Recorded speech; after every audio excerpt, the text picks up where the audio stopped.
Bueno, queridos alumnos, retomamos nuestra comunicación en realidad para dar por finalizada la primera unidad del programa de Derecho Romano de la carrera de abogacía, ¿no? Que es una unidad sumamente extensa donde ustedes podrán haber visto, en primer lugar, el origen y significado de la palabra derecho, luego algunos conceptos elementales que nos guían hacia la proyección y la trascendencia del derecho romano, y luego nos hemos adentrado en lo que es la historia de Roma a través de ese video que le hemos subido, que establece la evolución de Roma desde un sistema político monárquico, como es el que va a regir en la primera etapa, atravesando por la República, que va a significar un cambio sustancial en cuanto a la organización política desde el punto de vista del surgimiento de los magistrados romanos y la función que van a cumplir y la trascendencia que van a tener otros comicios en relación a los anteriores, y la función perdurable en el tiempo del Senado, que es el único órgano político que va a subsistir y sobrevivir desde la fundación de Roma en el periodo monárquico hasta la caída del Imperio Romano. Este organismo, después de la República, han atravesado el tema del imperio, con esta subdivisión del Alto y Bajo Imperio, pero quería destacar algunos aspectos fundamentales del periodo monárquico. Hay que hacer hincapié en, sobre todo, la secuencia de reyes y en especial detenerse en uno, que va a ser una reforma fundamental en cuanto a la estructura de los comicios, que va a ser el órgano de expresión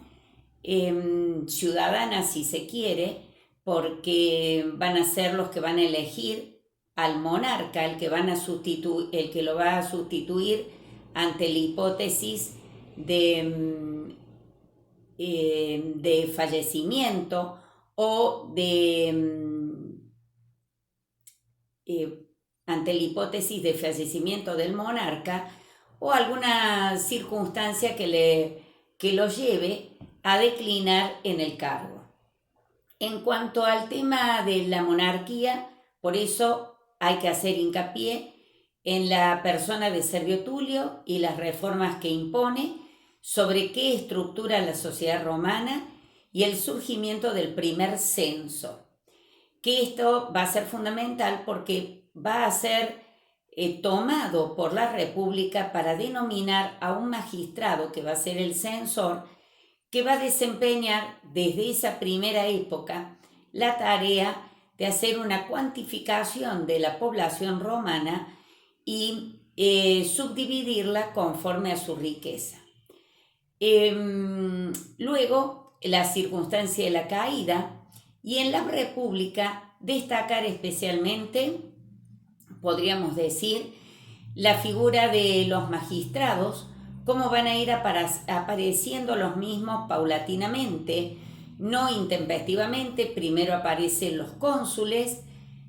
y luego la secuencia de magistrados que se van a ir desprendiendo desde estas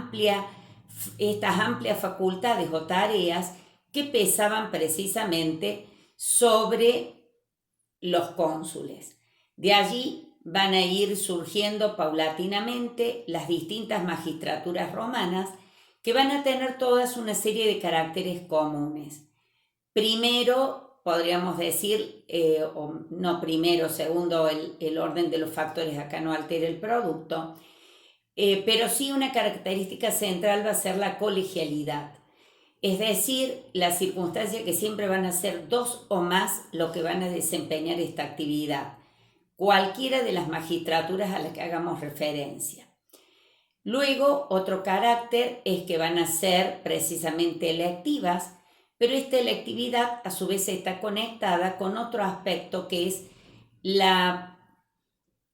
elección dentro de aquellos que han hecho la carrera de los honores o lo que se denomina en latín el cursus honorum, que es aquella secuencia por la cual se va ascendiendo paulatinamente de rango dentro de las carreras hacia el manejo de la cosa pública. Se empieza con magistraturas menores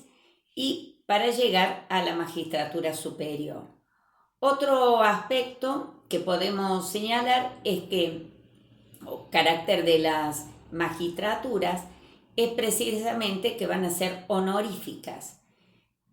Hemos señalado que son electivas dentro de esta concepción del cursus honorum y debemos destacar que van a ser honoríficas, es decir, que por el desempeño de las mismas no se va a recibir retribución económica alguna. Simplemente o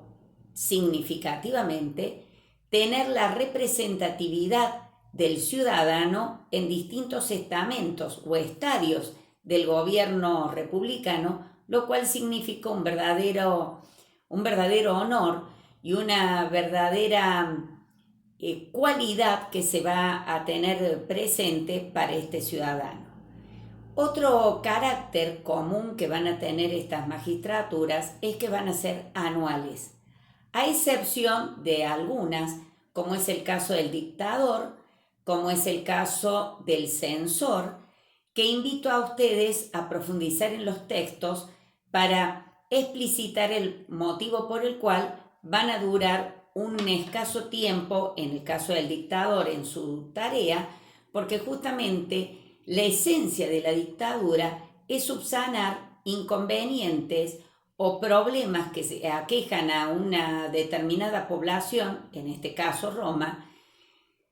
ya sea por factores internos o externos que deba subsanar, y por lo cual su duración es temporal, hacia la propia esencia del término, la temporalidad del dictador, el exiguo tiempo que va a desempeñar sus funciones, a tal punto que no va a poder ser renovado en esta actividad, sino que será sustituido por otro. Y en el caso del censor, que tiene que ver con la realización del censo, cuya gestión se realiza cada lustro, cada 5 años, y que culmina con una gran festividad o festejo que realiza el propio populus romano, y que en realidad entonces va a demandar que este magistrado no perdure cada año en sus funciones. Otra característica que podríamos indicar con respecto a estas magistraturas es que hay una obligatoriedad del magistrado de rendir cuentas. ¿De rendir cuentas sobre qué? Es rendir cuentas sobre la gestión llevada a cabo, básicamente si la misma responde al paradigma que planteó en primera instancia como postulado para ser electo. Es decir, si en realidad llevó a cabo lo que manifestó como elemento determinante para ser elegido como magistrado. A esta se refiere la rendición de cuentas que debía realizar el magistrado romano. Esto no debe perderse de vista, es un punto que hay que darle trascendencia, que es estos caracteres comunes que van a tener los magistrados romanos. Luego hay que indagar sobre la tarea que va a desempeñar cada uno, respecto a lo cual le vamos a sugerir alguna bibliografía específica, en el caso del censor, por ejemplo, y a la vez debemos destacar que resulta necesario que ustedes profundicen también o que un poco graben ese proceso paulatino de aparición de las magistraturas y las tareas que van a desempeñar cada uno, prestando atención básicamente al magistrado pretor, que se define genéricamente que es aquel que va a administrar justicia. El pretor en sí no administra justicia, sino que es un magistrado que va a intervenir en lo que es el proceso, si se quiere, judicial, en una primera fase que luego vamos a estudiar en profundidad, la etapa in iure, donde este magistrado pretor va a guiar o va a ordenar el proceso cual si fuera un juez de instrucción de la causa. Va a receptar la prueba, pero a la vez el pretor va a otorgar o va a conceder, va a dictar edictos. Y otra tarea que va a llevar adelante el pretor es justamente crear acciones u otorgar acciones a quienes, conforme al derecho civil quiritario, no tienen apoyatura o no tienen acción, motivo por el cual va a gestar la existencia de un derecho paralelo al derecho civil romano, que justamente va a ser, podríamos decir, un elemento destacado dentro de la evolución del derecho romano, puesto que esta etapa se va a caracterizar por la existencia de una dualidad de derechos: derecho pretorio o honorario y el derecho civil o derecho quiritario. Esto lo vamos a explicitar un poquito más al repasar en nuestras clases, pero los invito a que se introduzcan en los textos e investiguen sobre estos temas, sobre estos tópicos. Luego, durante el periodo de la República, va a surgir la gran fuente de derecho romano de la primera etapa, que es la ley de las 12 tablas, tema del cual vamos a abordar a posteriori en la unidad segunda, cuando hablemos de las fuentes. Pero esto va a ser un hecho determinante, puesto que va a ser el corolario de la antinomia de dos clases sociales, que es la clase patricia y la clase plebeya. Mucho hay para hablar sobre esta antinomia, que va a finalizar, si se quiere, con la legislación que he mencionado y con las conquistas que paulatinamente van a ir obteniendo los plebeyos sobre los patricios, que le va a permitir desempeñar distintas magistraturas que en sus orígenes eran solamente patricias,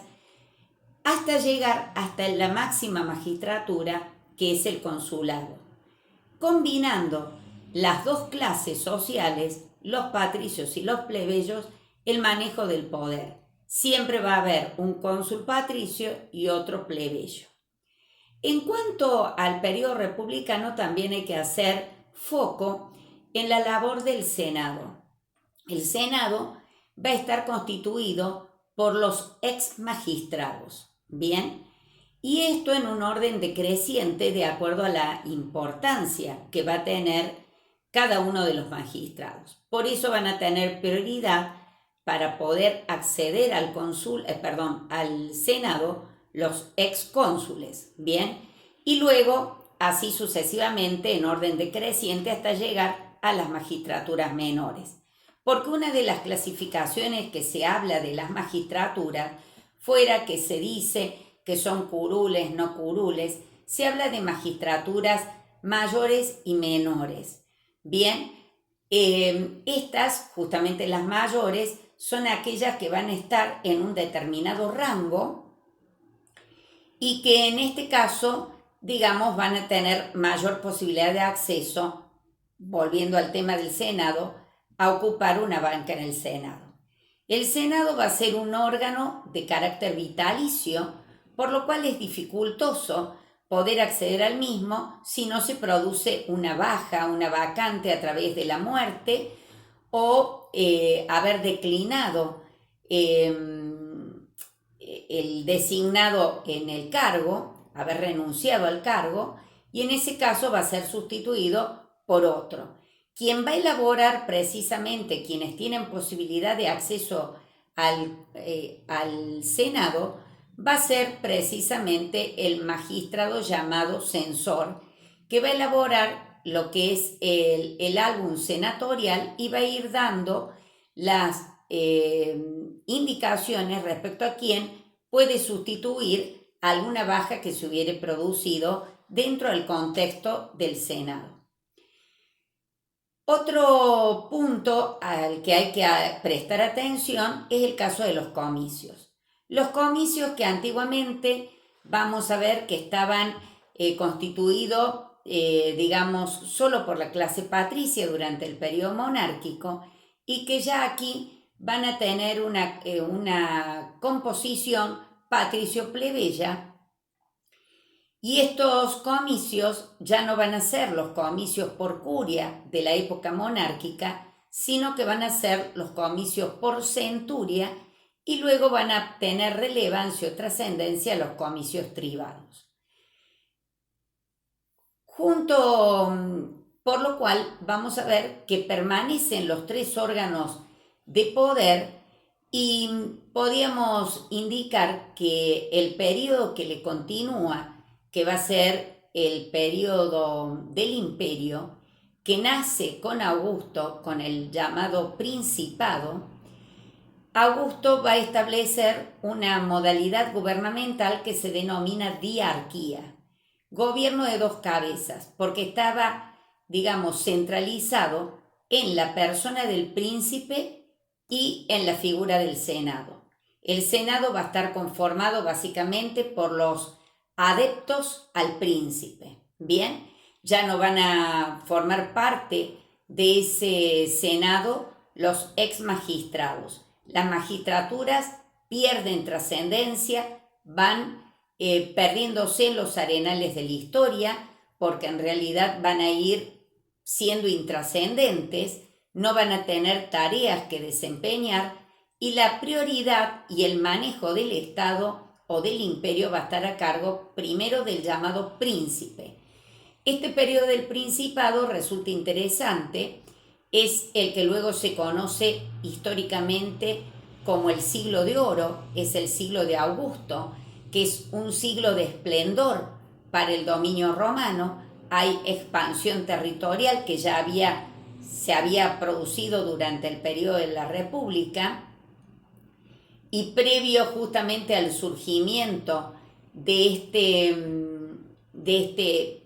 modalidad denominada principado, van a preceder los dos triunviratos y las dictaduras perpetuas, entre ellas la de Julio César.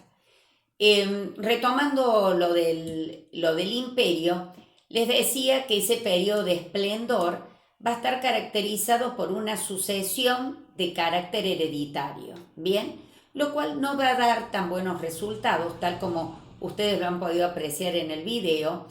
para caer luego el imperio en un periodo caótico que va a poner y deponer a emperadores básicamente a través de el liderazgo de generales del ejército romano, hasta que va a asumir el gobierno del Imperio Romano Diocleciano. Allí les voy a invitar para que estudien y profundicen sobre las reformas que lleva adelante Diocleciano desde el punto de vista político, desde la distribución del territorio y el fraccionamiento del imperio, podríamos decir en el Imperio Romano de Oriente y el Imperio Romano de Occidente, las reformas que lleva adelante desde el punto de vista financiero, desde el punto de vista económico, desde el punto de vista procesal, jurídico procesal, y por lo cual resulta trascendente detenerse en este personaje para luego ir al proceso, digamos, de la decadencia absoluta del imperio y la caída. Espero haber logrado una síntesis de lo que han visto ustedes en el video y les vamos a subir a su vez dos cuadros sinópticos que tienen que ver con ese transitar por la historia de Roma y les vamos a hacer conocer mañana algo sobre el contenido de la unidad segunda. Me despido de ustedes hasta pronto y deseando que todos se cuiden y que estemos bien de salud.